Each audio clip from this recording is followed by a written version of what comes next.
2020년 6월 11일 작은마을교회 말씀 묵상을 시작합니다. 우리 함께 찬양, 주님 말씀하시면 함께 찬양하겠습니다.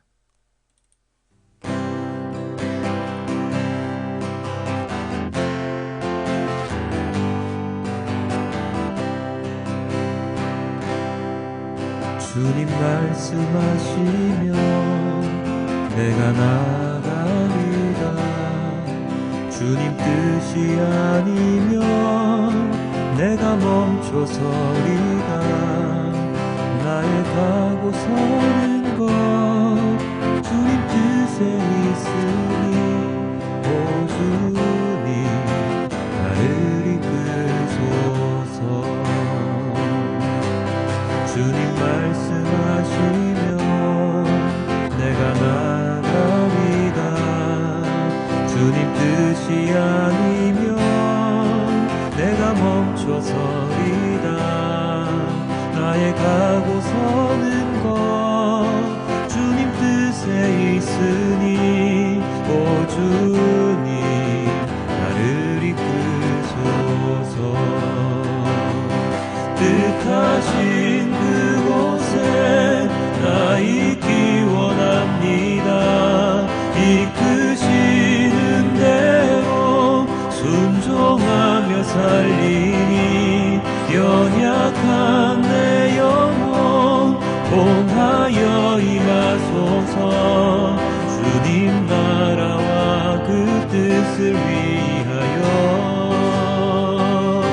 뜻하신 그곳에 나 있기 원합니다.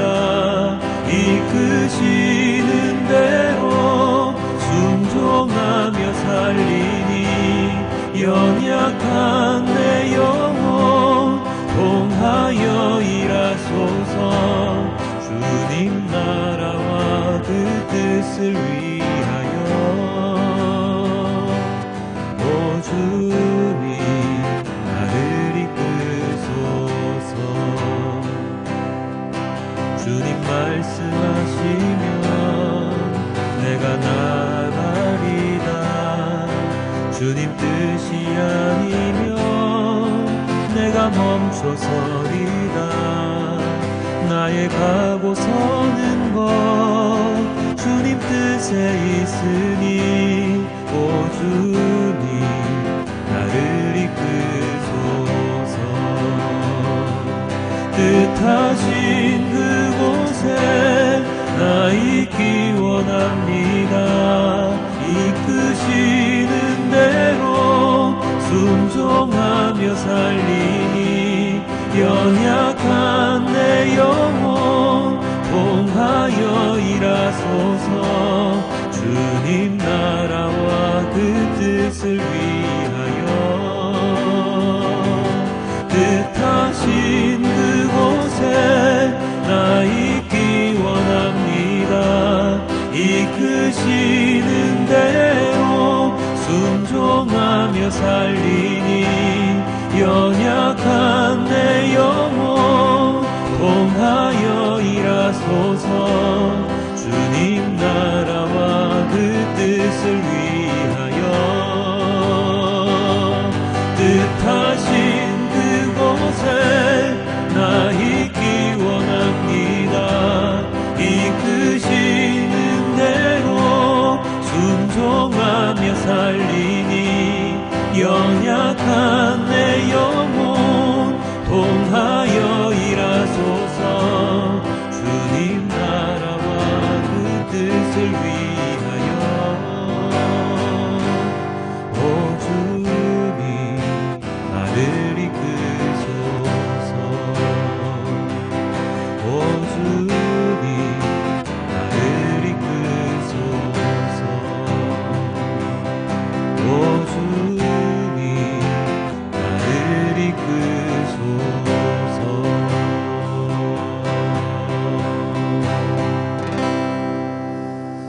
주님의 말씀하시는 대로 나아가는 우리가 될 수 있어야 함에도 불구하고 주님 말씀하시는 것과 엇갈리게 정반대로 나아갈 때가 너무나도 많습니다. 그렇게 지금 우리가 한 이 모든 찬양이 주님께 언제나 드리는 찬양, 드리는 기도가 될 수 있도록 도와주시고, 주님이 이끄시는 곳에 제가 갈 수 있도록, 주님이 이끄시는 곳으로 제가 모든 시선을 향할 수 있도록, 주님이 이끄시는 곳으로 내가 있을 수 있도록 주님 저희를 인도하여 주시고, 주님 말씀에 언제나 순종하는 자가 될 수 있도록, 연약한 정말로 너무나도 연약한 우리 인간 이 영혼을 주님께서 붙들어 주시기를 주님께 기도드립니다. 언제나 주님께서 말씀하시면 나아가리다, 주님 곁에서 주님 뜻에 따라 살아가는 우리 모두가 될 수 있도록 주님 인도하여 주시옵소서. 이 모든 말씀 우리 주 예수 그리스도의 이름으로 기도드렸습니다. 아멘. 오늘의 말씀은 마가복음 1장 16절에서 20절과 병행 본문입니다. 마가복음입니다. 예수께서 갈릴리 바닷가를 지나가시다가 시몬과 그의 동생 안드레가 바다에서 그물을 던지고 있는 것을 보셨다. 그들은 어부였다. 예수께서 그들에게 말씀하셨다. 나를 따라오너라. 내가 너희를 사람을 낚는 어부가 되게 하겠다. 그들은 곧 그물을 버리고 예수를 따라갔다. 예수께서 조금 더 가시다가 세베대 아들 야고보와 그의 동생 요한이 배에서 그물을 깁고 있는 것을 보시고 곧바로 그들을 부르셨다. 그들은 아버지 세베대를 일꾼들과 함께 배에 남겨두고 곧 예수를 따라갔다. 마태복음입니다. 예수께서 갈릴리 바닷가를 걸어가시다가 두 형제 베드로라는 시몬과 그와 형제가 아닌 안드레가 그물을 던지고 있는 것을 보셨다. 그들은 어부였다. 예수께서 그들에게 말씀하셨다. 나를 따라오너라. 나는 너희를 사람을 낚는 어부로 삼겠다. 그들은 곧 그물을 버리고 예수를 따라갔다. 거기에서 조금 더 가시다가 예수께서 다른 두 형제, 곧 세베대 아들 야고보와 그의 동생 요한을 보셨다. 그들은 아버지 세베대와 함께 배에서 그물을 깁고 있었다. 예수께서 그들을 부르셨다. 그들은 곧 배와 자기들의 아버지를 놓아두고 예수를 따라갔다. 누가복음입니다. 예수께서 게네사렛 호숫가에 서 계셨다. 그때 무리가 예수께 밀려와 하나님의 말씀을 들었다. 예수께서 보시니 배 두 척이 호숫가에 대어 있고 어부들은 배에서 내려서 그물을 씻고 있었다. 예수께서 그 배 가운데 하나인 시몬의 배에 올라서 그에게 배를 무태서 조금 떼어 놓으라고 하신 다음에 배에 앉으시어 무리를 가르치셨다. 예수께서 말씀을 그치시고 시몬에게 말씀하셨다. 깊은 데로 나가 그물을 내려서 고기를 잡아라. 시몬이 대답하였다. 선생님, 우리가 밤새도록 애를 썼으나 아무것도 잡지 못했습니다. 그러나 선생님의 말씀을 따라 그물을 내리겠습니다. 그런 다음에 그대로 하니 많은 고깃대가 걸려들어서 그물이 찢어질 지경이었다. 그래서 그들은 다른 배에 있는 동료들에게 손짓하여 와서 자기를 도와달라고 하였다. 그들이 와서 고기를 2배 가득 채우니 배가 가라앉을 지경이 되었다. 시몬 베드로가 이것을 보고 예수의 무릎 앞에 엎드려서 말하였다. 주님, 나에게서 떠나 주십시오. 나는 죄인입니다. 베드로 및 그와 함께 있는 모든 사람은 그들이 잡은 고기가 엄청나게 많은 것에 놀랐던 것이다. 또한 세베대 아들들로서 시몬의 동료인 야고보와 요한도 놀랐다. 예수께서 시몬에게 말씀하셨다. 두려워하지 말아라. 이제부터 너는 사람을 낚을 것이다. 그들은 배를 무태된 뒤에 모든 것을 버려두고 예수를 따라갔다. 아멘. 오늘의 본문은 제자를 부르시는 예수님의 모습이 담겨 있죠. 이 본문은 제게도 많은 의미가 있는 본문인데요. 교회를 열심히 다니다가 목회자로의 소명이라고 하죠. 그 소명을 받은 말씀이 바로 오늘의 본문에 있기 때문입니다. 유명한 내가 너희를 사람을 낚는 어부가 되게 하겠다 하는 구절입니다. 그때는 저만 특별히 받은 구절인지 알았는데 신학대학원에 갔더니 많은 사람들이 이 구절로 목회자의 소명을 받으셨더라고요. 어찌되었든 예수님께서 제자들을 부르시는 첫 장면이 바로 오늘의 본문에 소개가 되어 있습니다. 오늘의 본문을 통해서 총 4명의 제자들을 부르시게 되는데요. 그들은 바로 시몬, 나중에 베드로라고 하죠. 그리고 안드레, 야고보, 요한 이렇게 됩니다. 12제자가 있었으니 3분의 1의 제자를 오늘 하루에 다 부르셨습니다. 예수님께서 길을 가시다가, 아니 바닷가를 지나시다가 이 네 명의 어부들을 불러 제자로 삼으시는데요. 마태와 마가복음은 굉장히 닮아 있는데 조금은 너무 요약이 된 측면이 있는 것 같죠?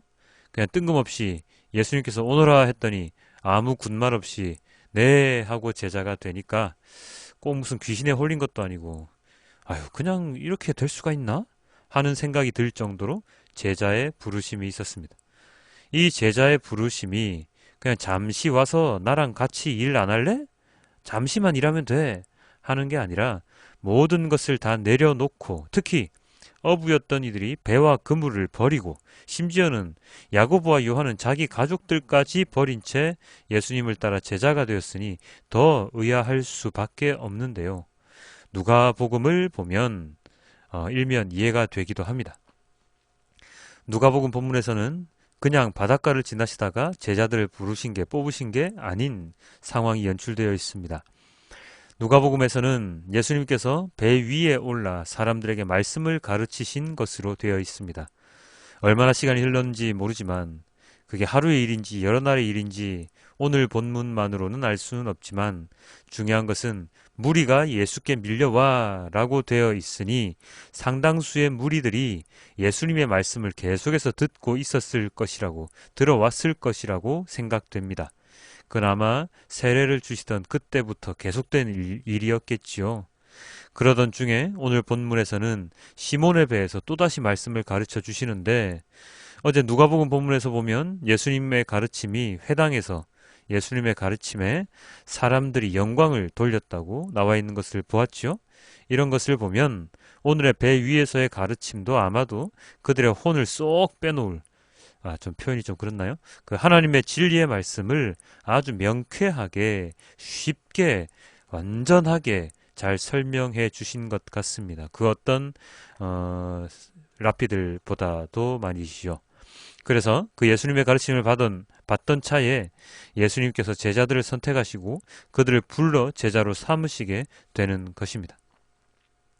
예수님께서 배를 띄워서 그물을 내리라고 한 명령을 시몬이 아무런 대꾸 없이 선생님의 말씀에 따라 그물을 내리겠습니다 라고 말할 정도로 따른다는 것은 이전에 예수님의 가르침으로 인해서 사람들이 예수님의 말씀에 대한 대단한 믿음을 가졌다라는 것으로 우리가 유추를 할 수가 있죠.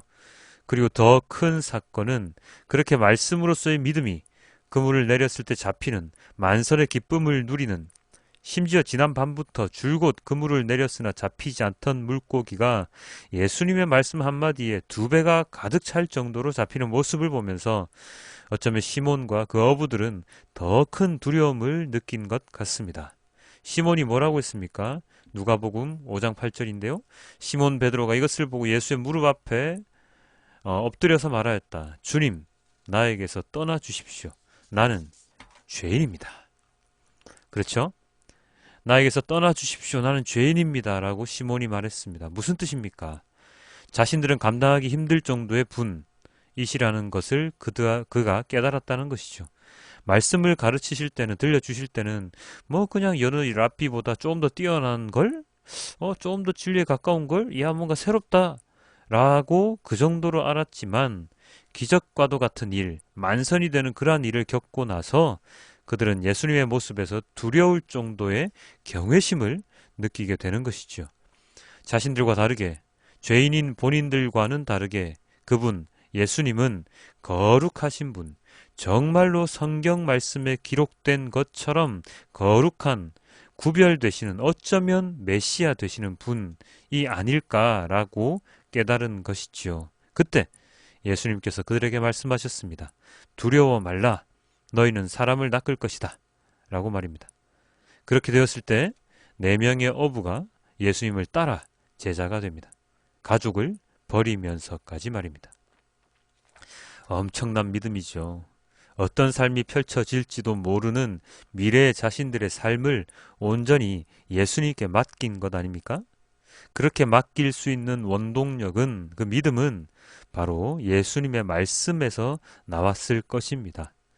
예수님이 요술을 부려서 그들을 데리고 오신 게 아니라 예수님의 말씀의 힘, 진리의 힘으로 그들의 삶을 송두리째 바꿔 놓으신 것이죠. 이 제자들의 부르심은 그렇다면 오늘날에는 어떻게 적용시킬 수 있습니까? 바로 우리들에게 적용시키면 되는데요. 자, 그들 세베대의 아들 요한, 시몬, 안드레, 야고보 이런 사람들의 직업이 무엇이었지요? 바로 어부라는 직업이었습니다.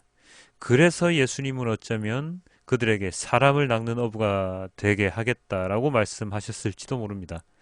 아마도 다른 직업이었다면 그 직업에 맞는 비유로 제자들을 부르시지 않으셨을까 하는 그런 생각도 해보는데요.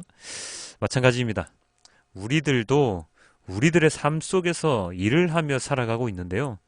우리가 그리스도인으로 변화할 수 있었던 것은 바로 예수님께서 우리를 부르셨기 때문에 가능한 것인데, 하나님께서 우리들 자녀로 삼으시고 부르시고 그리고 말씀을 전하는 전도자로서 쓰셨기 때문에 우리는 그리스도인이 될 수 있었던 것인데, 다르게 말하면 우리는 각자의 직업의 소명을 가지고 그리스도인이 되어서 예수님의 제자들처럼, 사도들처럼 말씀을 전하는 자로서의 삶을, 사명을, 소명을 부여받은 것이 됩니다. 돌려 말하면, 좀 더 쉽게 말하면 어떤 뜻입니까? 바로 그리스도인들은 자신의 맡은 바 책임들이 다 있다라고 하는 것인데요. 그 말은 내가 그리스도인인 것은 수동적인 삶을 살아가라고, 그냥 앉아서 설교 말씀 듣고 교회 나가고 봉사하고 그렇게 살아가라는 것이 아니라, 제자들을 파송하셨던 것처럼 언제나 준비된 자로서 세상을 향해 하나님의 말씀을 선포하라는 것이죠. 그게 그리스도인이라는 것입니다. 우리는 교회 생활을 하면서 굉장히 보수적 또는 수동적인 모습으로 살아갈 때가, 생활을 할 때가, 신앙생활을 할 때가 많습니다. 그냥 교회 나가서 찬양하고 기도하고 설교 들으면 새벽기도 나오라니까 새벽기도 나가고, 수요 예배 나오라니까 나가고, 금요 철야 나오라니까 나가고, 무슨 알파 하라니까 하고, 봉사하라니까 하고, 그렇게 수동적으로 그리스도인의 소명을, 사명을 하는 것이 내가 그리스도인으로 너무나도 잘 살고 있어 라고 착각할 때가 많습니다. 아닙니다. 그리스도인은 주일에 교회 나가서 예배드리는 것으로, 봉사하는 것으로 의무를 다하는 것이 아니라 언제나 주님의 말씀을 듣고 가르침을 받고 그 가르침 받은 것을 세상에 전하는 임무를 가지고 있습니다. 그래서 제가 받은 목회자로서의 소명뿐만 아니라 각자의 직업인으로서의 소명도 함께 받은 자들이 그리스도인입니다. 그것을 착각하고 말이죠. 목회자만 소명을 받았다고 다른 성도들은 그냥 그 목회자가 주는 양식만, 설교 말씀만 받아서 먹으면서 성장하는 그런 자로 오해하면 안 됩니다. 모든 그리스도인은 동일합니다. 동일한 소명을 받았고 동일한 삶을 살아가야 합니다. 누가 잘나고 못나는 것이 아니라, 누가 직분이 높고 낮은 것이 아니라 누가 더 많이 알고 적게 아는 것이 아니라, 누가 예배를 더 많이 참여하고 덜 참여하고가 중요한 것이 아니라, 우리가 소속된 세상에서 하나님의 말씀을 받고 다시 전하는 거룩한 사명을 다 함께, 다 같이 받았음을 우리는 잊으면 안 됩니다. 오늘 제자로서의 부르심을 받은 자들은 다들 어부였습니다. 그들은 어부였습니다. 우리는 각자의 직업이 있고 삶의 공간이 있습니다. 바로 그 삶의 공간에서 내가 하는 일을 통해서 주님의 말씀을 전하는 자로서의 삶을 살아가는 것이 진정한 그리스도인입니다. 그러기 위해서 선행해야 하는 것이 무엇입니까? 바로 하나님의 말씀을, 예수님의 가르침을 받았던 그들처럼 우리들도 언제나 하나님 말씀을 듣고 공부하고 가르침을 받아서 믿음을 성장시켜서 그 믿음을, 내가 믿는 하나님을 전하는 자가 되어야 합니다.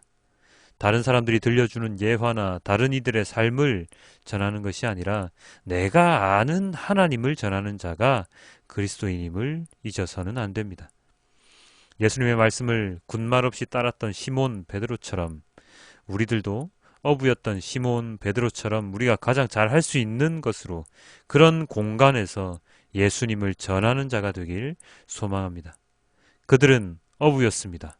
그리고 나는 나입니다. 나의 정체성을 잊지 말고 예수님을 잊지 말고 언제나 충성스러운 말씀 전도자로서의 예배자로서의 삶을 살아가는 오늘 하루가 되기를 주님께 기도드립니다. 우리 다 함께 메시지 성경을 함께 보시고 오늘의 말씀을 맺도록 하겠습니다. 예수께서 갈릴리 호숫가를 지나시다가 시몬과 그의 동생 안드레가 그물을 던지는 것을 보셨다. 고기잡이는 그들의 평소 직업이었다. 예수께서 그들에게 말씀하셨다. 나와 함께 가자. 내가 너희를 새로운 어부가 되게 하겠다. 잉어와 가물치 대신에 사람을 낚는 법을 가르쳐 주겠다. 그들은 아무것도 묻지 않고 그물을 놓아두고 그분을 따라갔다. 예수께서 호숫가를 10여 미터쯤 더 가시다가 세베대 아들인 야고보와 요한 형제를 보셨다. 그들은 배에서 그물을 손질하고 있었다. 예수께서 곧바로 그들에게도 똑같이 제안하셨고 그들은 즉시 아버지 세베대와 배와 품꾼들을 버려두고 그분을 따라갔다. 아멘. 아버지 하나님 너무나도 감사합니다. 아버지 하나님께서 우리에게 주시는 그 사명, 그 소명을 우리 모두가 다 받았음을 오늘 이 시간 기억합니다. 그 어느 특정한 사람만 받은 것이 아니라 주님께서는 모든 이에게 아버지 하나님의 소명, 그리스도인으로서의 사명을 다 책임지어 주셨음을 우리는 잘 알고 있습니다. 그럼에도 불구하고 그 십자가를 지기가 두려워 그 십자가를 지는 게 너무나도 힘들어 하나님 아버지의 자녀로서의 그 삶 자체도 삶조차도 다 내팽개 쳐버리는 어리석은 자가 많이 있습니다. 주님, 이런 저희를 용서하여 주시고 만선의 기쁨을 누렸던 그 야고보와 그리고 그 시몬과 똑같이 우리들 또한 삶의 배 가운데 만선의 기쁨을 누리는 그러한 자가 될 수 있도록 도와주시고 주님께서 사람을 낚는 어부로 삼으셨던 그 제자들처럼 우리들 또한 사람을 낚는 어부가 될 수 있도록 사람을 낚는 직업을 가진 사람이 될 수 있도록 주님 인도하여 주시옵소서. 오늘의 말씀을 기억하는 자 모두가 주님의 자녀이며 주님의 예배자임을 고백합니다. 주님 인도하여 주시옵소서. 이 모든 말씀 우리 주 예수 그리스도 이름으로 기도드렸습니다. 아멘.